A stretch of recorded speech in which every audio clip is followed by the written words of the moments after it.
Your wife discovered a video of you having sex with your ex, now mistress. No, I made a slip up. He had plenty of slip ups. I curd about it a little bit, but not too much. I'm confused. You ain't finna keep standing here talking about your ex to come be with me because you couldn't get enough of being around me. What is you talking about? Okay, I'm ready for the results now. And my grandmother told me her name. I looked for her in the phone book because I was old enough to see other kids having father figures in their life. And I knew that's what I wanted in my life. And I called her and she said she didn't know his whereabouts. Confusion and craziness together lead to a promiscuous way of life. Hence, the plaintiff not only admitted to cheating with another guy, she also had a threesome with her peep. That's why Mr. Maltese was convinced he didn't father her child. So to help them out in the paternity loop, we need a DNA test. Miss Phillips, you admit to having a threesome behind the defendant's back and then sleeping with his friend 1 week later. Yes, Your Honor. All right. Now you claim you're unsure who fathered your 1-year-old daughter, Brooklyn. Yes, Your Honor. Now, Mr. Maltese, you claim you found Miss Phillips' diary and it contained a full list of potential fathers. Yes, Your Honor. The rodeo began with Ms. Phillips quickly throwing out all the lies he had told her about his age and his side friendships, and then the defendant replying to the judge when he found out about her infidelity and shared how he endured embarrassment and shock from her actions. You can't laugh at your nasty work, miss. I believe back in December of 2011. We broke up and she came back to me crying, asking me to take her back. But at the time, before she even came back to me, we was at a friend's house and she yelled at me in front of all my friends and in front of her friends also. That's why I had sex with one of your friends. She said that out loud. In front of all my friends. Yeah. Embarrassed me, embarrassed herself. Seems like acting selfish in the relationship is not one-sided. However, what the plaintiff said next is something you do not even blurt out in anger. Yeah, just listen to how Ms. Phillips defended her actions strongly against him by sharing this in court. 3 months pregnant, I let him know that his friend, his potential friend, not the threesome, but his friend was a possibility. We fought about it. He got over it, said he wanted to be there no matter what. And then he blew up on me in a gas station, parking lot, telling me, go be with this guy, go give him oral sex, Your Honor. go. And I just basically told him my kid doesn't need a dad. I didn't need a dad. My daughter doesn't need a dad. You're either gonna be there or you're not.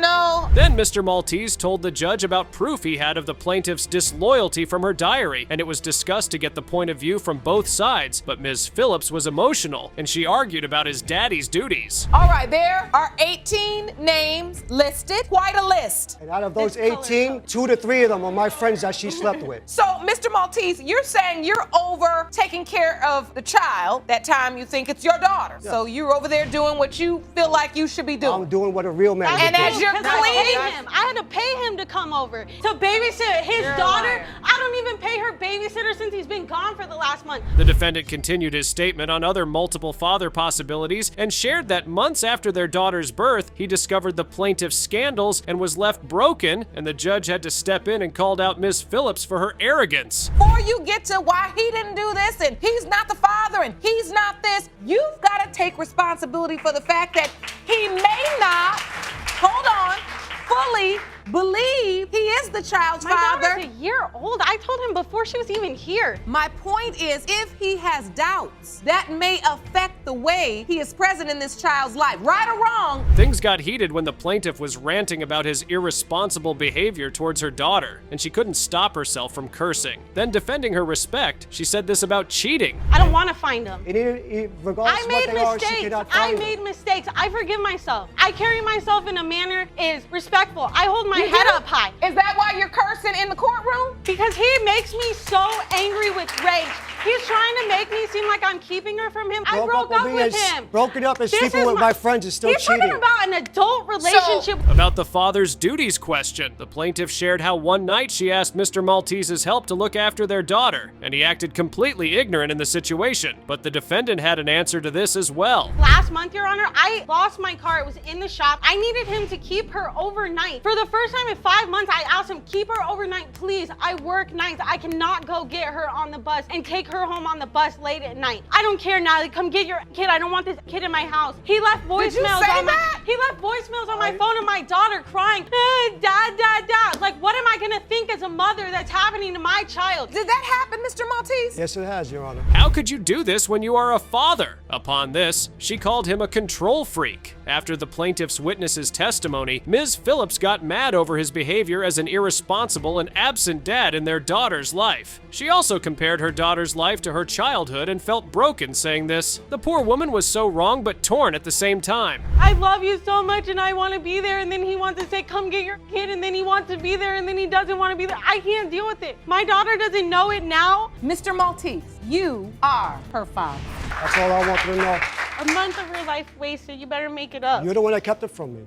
Should have kept it from me. What do you have to say, Mr. Maltese? I'm very happy to know that she's my daughter. A 26-year-old woman came to court to open her paternity case to know the identity of her real father and wanted permission to have a DNA test to get closure. The defendant, Mr. Christian, on the other hand, completely denied her claim and said was sure he wasn't the dad no matter what she had been told all her life. We hope she gets the results she wants. Opened your case hoping the court will grant you a paternity test so you can prove to the defendant that he is your biological father. Yes, Your Honor. You claim that up until recently, you were told that Mr. Christian is your father and you need the test to gain closure. Is that correct? Yes, Your Honor. Mr. Christian, you say there is no need for a DNA test because you know you are not the plaintiff's father. The judge asked Ms. Christian why she should be granted a paternity test, and she shared a solid reason for it, but still was unsure of the truth. The troubled woman said how her life had been impacted by an in and out of life daddy. Why would you leave someone after giving them your name? How can you say you're not my father when you've been in and out of my life since I was little and I still carry your last name? I don't get that. And so you've had to bear the burden of this paternity issue. Yes, and I've been the only one willing to step up and find out the truth and be the mature person in this situation. The defendant replied to her cries, revealing the contrary nature of his relationship with her mother. They weren't fully committed, and he signed for the first baby, but kept his hands back for the second time, which made plaintiff call him out for being ignorant all his life.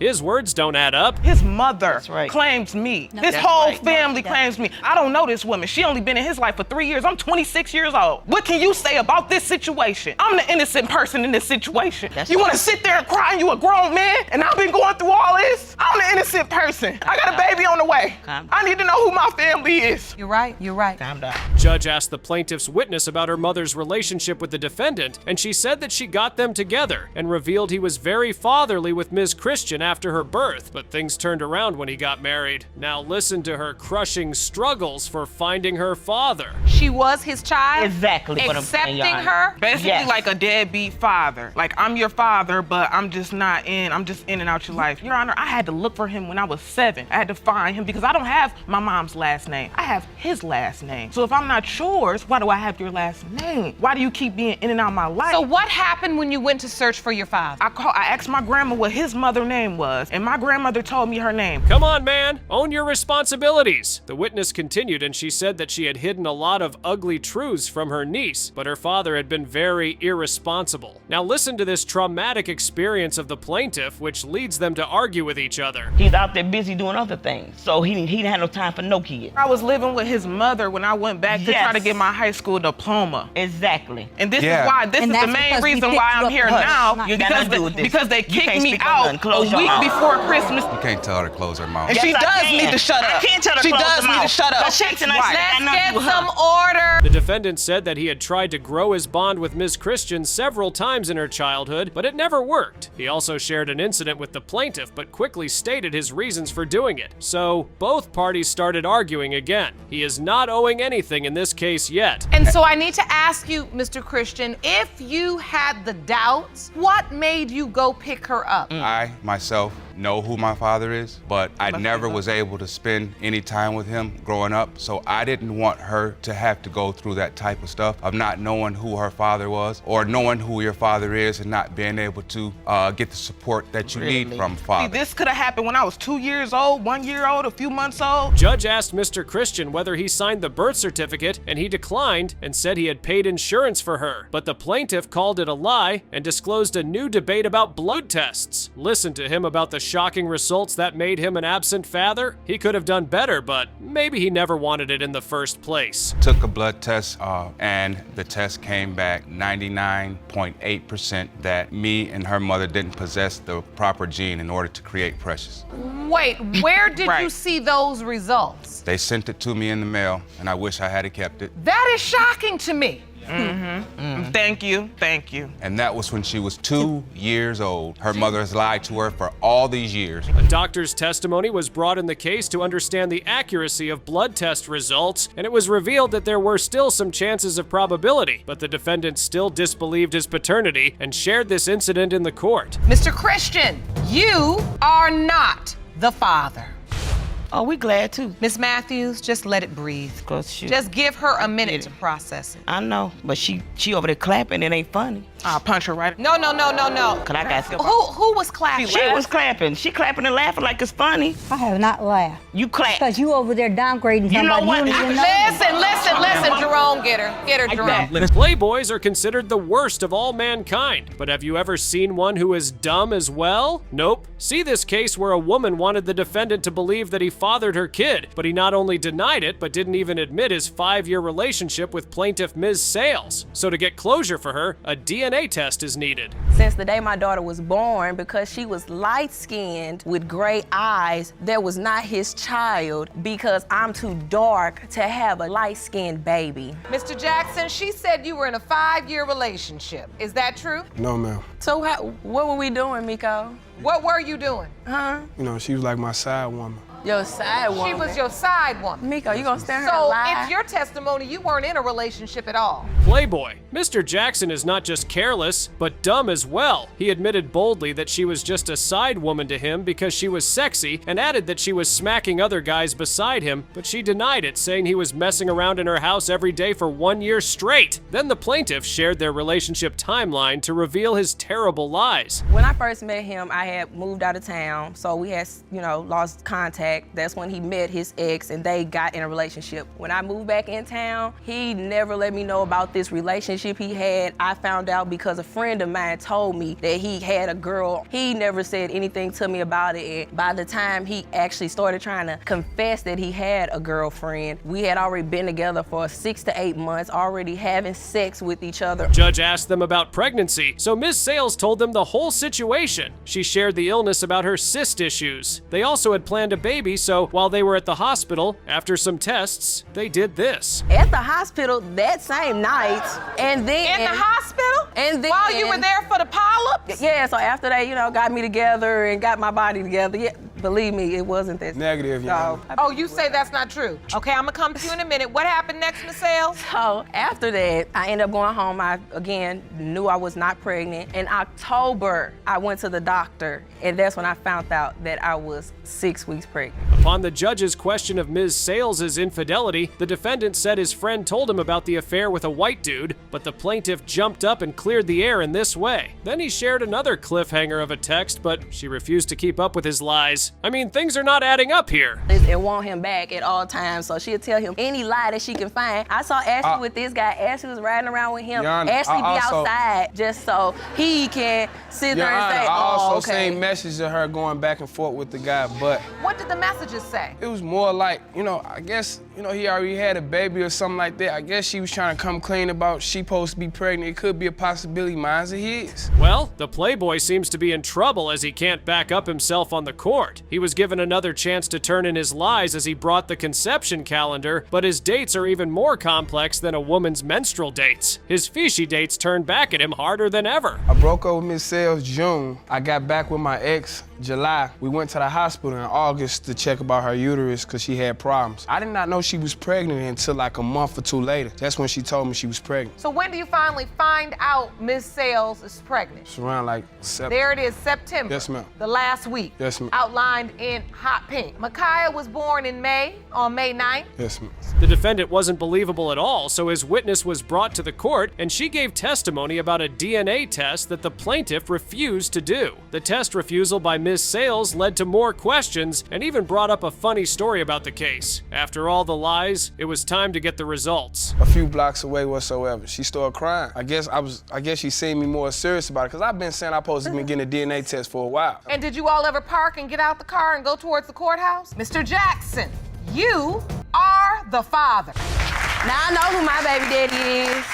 Ms. Sales, Miss Sales, you don't have to do that. I don't run no circus, and I don't need no clowns. I understand. We're talking about a baby. An on and off relationship is always a headache, but what can you do if someone wants to have it in their life by choice? A woman wanted to prove the paternity of her youngest child to his ex, with whom she already had 4 kids before. Her purpose is to win him back, but the defendant said she was a rocky person and didn't accept the baby. So to get answers for her, a DNA test is required. The only thing that I can think of is because he recently got married. Is that true, Mr. Nelson? No, it's not, Your Honor. It was good in the beginning when we first started having children. And then after that, it's like me and her started like both doing our own little thing. And we was already about to split, but she ended up getting pregnant. But at that time, she was already messing around with other guys. So I didn't know what to believe. It was rocky, but I was not sleeping with different men. The testimony started with the plaintiff and defendant both telling about their relationship. Ms. Thomas said they grew apart because he always cheated on her, and Mr. Nelson said he was still on good terms with her. But once he tried getting back to her, and the plaintiff's response was this. He gave up the relationship. I wish it was that easy for me during them times to just throw it away. It was easy. I asked her, Your Honor, I said, are you gonna leave this guy alone? She said no. She was like, let me think about it. I even threatened with her. I was like, if you don't leave him alone, I said, I'm gonna go back to North Carolina. She was like, that's on you. So then I left her, went to North Carolina, so I was like, I'm gonna give you another chance. And she was like, all right. I said, so you're gonna delete everything out your phone and everything, change your number and everything. So wait a minute, you had 4 children together, and then you find out Miss Thomas is with another guy? Ms. Thomas continued and said she didn't feel guilty about cheating on him and did it to even the score with her boyfriend in their 5-year relationship. The defendant then said that she was sleeping with another guy beside him at the same time, and she denied it with her proof. Man, how they were cheating but still hooking up. Wanted to me to get pregnant. She told me so on my she did all them days like that because she was having unprotected sex with that guy. On my tracker, she Your said, Honor, so every as time I you messed can with see. him, she said that's why she every time she had sex with him, that's why she put it on the calendar like that. So in October, it looks like around the 28th is when your cycle begins. Yes, Your Honor. And in November, we see where your cycle ends. Here is more lying and confusion about cheating. The plaintiff admitted her cheating to Mr. Nelson calmly, but the defendant added that he got to know about it through his friends. Upon this, she denied it and shocked everyone about his actions after her pregnancy news. He was going around telling everybody that I was pregnant. Up until the time he met Miss Campbell, that's when he started denying my son. Mind you, he was cheating on me with her. I didn't know about her until I found out she was calling him through Facebook. And he was trying to lie then because we were still messing around even when he was with her. Mr. Nelson's wife gave testimony and shared that she had discovered his cheating through a video and also during a meetup together with the plaintiff. Okay, so he had side chicks going on from both sides. The defendant was too confused to choose between his side chick and wife, so he finally did this. Mr. Nelson, I want to know, did you ever tell Miss Thomas that you were going to leave your wife and you want to come back home with her and the children? Me and my wife had got into some problems, and I'm not gonna lie to you, I was like, what would be different this time if I did come back? My mama told me, that's your covenant, you can't break your covenant for somebody else, because that's between me, her, and God. I broke my covenant with my baby mama, and I've been repenting for it and stuff like that, and now me and my wife, we back on good terms now. My hopes for any results are gone, but the judge asked both of them about the kid, and the defendant said they never planned the baby after 5 years, but Miss Thomas denied it and showed astonishing proof of Mr. Nelson, who was still an official cheater. He texts me. He calls me and tells me how much he misses me and wants to be with me. All right. It's not the other way around. And I have messages. Your Honor, all right. And if he wants to be with me— Did you bring the messages to court with you? Yes, Your Honor. 3 weeks ago. So what is your plan for real? You the plan, he says. So are you really gonna leave her this time? You ask. You respond, Mr. Nelson, I want my family back. The defendant's demeanor was too complicated for a result, so the judge addressed both women and advised them to be better at their decisions. Upon this, the plaintiff shared her broken feelings over this mess. The poor woman got nothing but pain, and now the results were revealed. This is what I wanted. I wanted my family. He wanted the same thing. I didn't know he was married until, a week later, before I had my son. He didn't tell me. He denied it when he came to the hospital. This is what I wanted. Mr. Nelson, you are the father. It's number 5. I met him and he already had, 4 kids with her. So what's one more? A woman dragged his ex into the court and wanted to prove the paternity of her daughter and sued him for $5,000 for not paying child support for 2 years and said he had only paid $100 for their both kids. The defendant denied his financial help to Ms. Arbogast because he wasn't sure of his paternity. To get the facts straight, we need a DNA test. You've helped $100 per both kids in 2 years. 2 years. So if you don't have doubts about the older child, why are you not at least providing for that child? I have been providing for that child, but When? recently I have been having bills and everything else that, How much money do you say you've contributed to Kinsley? Kinsley, probably $100. The judge asked the plaintiff's boyfriend about Mr. Vess's support for children, and he shared that he had hardly paid for them. Ms. Arbogast said the kids now know Mr. Fritz was their dad and claimed that the defendant signed the birth certificate and then disowned the baby. She explained her relationship with Mr. Vess and now listens and laughs at his crazy thoughts on friendships. I don't know if you older people do it, but us young people, we go at it like rabbits. So you older people. Obviously, he wanted. Jerome, is that us? That's anybody older than Not me. I'm not old. Shoot. So, he obviously wanted it a lot, so I gave it. Our date of conception was between August 11th and August 13th. Ms. Arbogast said Mr. Vess knew about her hookup at that time and was cool about it, and even asked her to come back home, but the defendant denied it and said it was all out of anger. Then the plaintiff admitted sleeping with the other guy, but said she was already pregnant at that time and explained the conception dates with Mr. Vess. What on earth are they doing? He knew about it. That's the thing. He says he didn't know. He knew about it. You do admit to having sex with this other guy. Yeah. Did you use protection? You Yeah. said you guys stopped to get condoms. Yes. So you used protection with the other guy. Yeah, but I was already pregnant at the time I had sex with this other man. He's sitting on the couch in the hospital, holding her after she's born. He held her before I held her. The defendant replied to the judge that he signed the birth certificate because he thought the kid was his. Upon this, Ms. Arbogast shared the shattering truth that her son didn't recognize the defendant as the father. It hurts to see something like this, but this revelation led to a fight in the courtroom. See him if you were a constant role in his life. I'm not gonna just let you take our son when you haven't been around because that is not comfortable to me. He knows me. He knows my boyfriend. He knows my family. How long? He doesn't know you. And Mr. Vess, you're just jealous because you got replaced as a boyfriend and as a father. And you will too. Oh, In a no, matter we of won't. time, you will be replaced. Oh, no, we 3 won't. boyfriends in how many years? I've had 2 3. until him. The plaintiff continued, saying that she never denied Mr. Vess's paternity and even asked him to do a DNA test, but he rejected it. He was an absent father, so what was he fighting for? Ms. Arbogast also brought proof to further devalue his statements here. This led to an argument between both parties. You say it's pathetic that you still don't want to grow up and claim your daughter that you signed the birth certificate for. Mr. Vess responds, I would claim that thing if I knew she was mine. Ms. Arbogast says, oh, so now she's just a thing. Thing? That could potentially be your daughter. I shouldn't have said it. I was angry. And yeah, I regret saying that. I do. No matter if you claim Kinsley or not, our sons still don't know you. How's that make you feel? Judge asked Mr. Vess about the resemblance of both kids, and he again denied his daughter. Upon this, the plaintiff assured her paternity claim, and regarding the doubts of another guy, she said she did it to make him happy. Well, that's an amusingly faulty reason, but we accept it. Upon the question of hope, Ms. Arbogast shared a crushing moment with her son. It was cruel to a kid, and now to end this war, the results are revealed. Breaks my heart every day. You don't ever want to think somebody is neglecting your child. No. That doesn't feel good at all. When our son called him actually in November of last year and Mr. Fritz was standing right there when it happened. Mr. Vess, you are the father. I see. $5,000 even. And they are all expenses that you need to raise a child. My ruling is for the plaintiff for $5,000.